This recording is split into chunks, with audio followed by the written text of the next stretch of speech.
Vi har i den seneste periode arbejdet med politiske partier og er blevet tildelt partiet Alternativet. Og vi vil gerne fortælle om følgende ting: partiets baggrund og historie, mandattal, ideologier og mærkesager.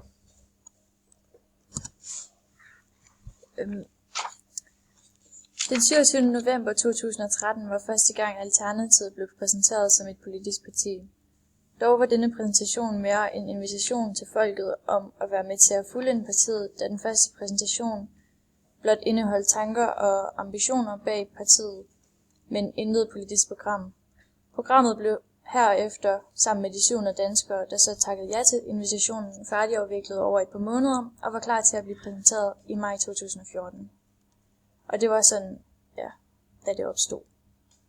Programmet sådan 6 hovedsagelige værdier endte med at være mod generositet, gennemsigtighed, ydmyg humor og empati, hvilket ret konkret beskriver, hvilke værdier partiet står for, og da det er et ret nyt parti, har det sådan ret langt igen. Så har vi ideologi. Alternativet, de har ikke nogen bestemt ideologi. Det er sådan baseret på et manifest, som er en tekst, som sådan, hvad Alternativet er, og hvad de vil, og hvad de udspringer sig af. Og som nævnt, så har de her 6 kerneværdier, som var mod, generositet, gennemsigtighed, ydmyghed, humor og empati. Mandatantallet i Folketinget, der fik de 9 mandater, og det gjorde de, fordi at de fik 4,8% af stemmerne i valget i 2015. Og det skal siges, at Alternativet er det 6. største parti. Så har vi Minerva-modellen, og Alternativet, det kan puttes ind i den grønne afdeling. Og det er på grund af det her med økologi og sundhed, som de går meget op i, og dyrkelse af naturen, og det skal være ligestilling.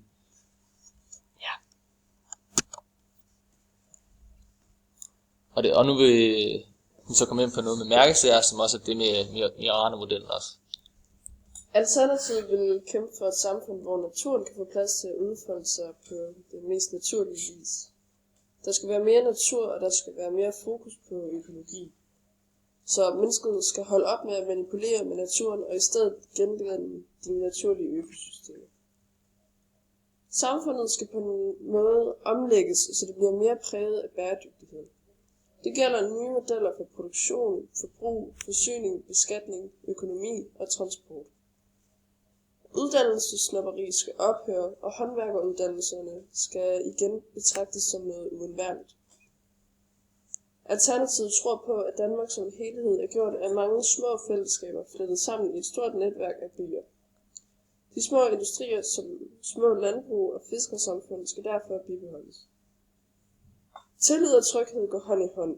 Alternativet hævder, at de kan genskabe trygheden i samfundet ved at have et offentligt system, der har mod og tillid til at investere i mennesker. Kontanthjælpssystemet skal forenkles, og systemet skal være baseret på tillid og ikke kontrol. Alternativet tror på, at det 21. århundrede er iværksætternes århundrede. Vi skal have flere og flere selvskabte arbejdspladser i landet, nu der så mange arbejdspladser ryger ud af landet. Kulturpolitikken skal være mere end et marginalt politisk interesseområde, og i stedet løftes ind i centrum for al politikudvikling. Danmark skal være nysgerrig på lokale eksperimenter og gå forrest i udviklingen af forskning i demokratiske processer, borgerinddragelse og politikudvikling. Alternativet ved, at reel ligestilling både i forhold til køn, etnicitet, alder og seksualitet kræver et opgør med strukturelle barrierer og stereotyper. Det oprør er vi klar til at tage i Alternativet. Livskvalitet og handlekraft skal hæves på alle niveauer i samfundet.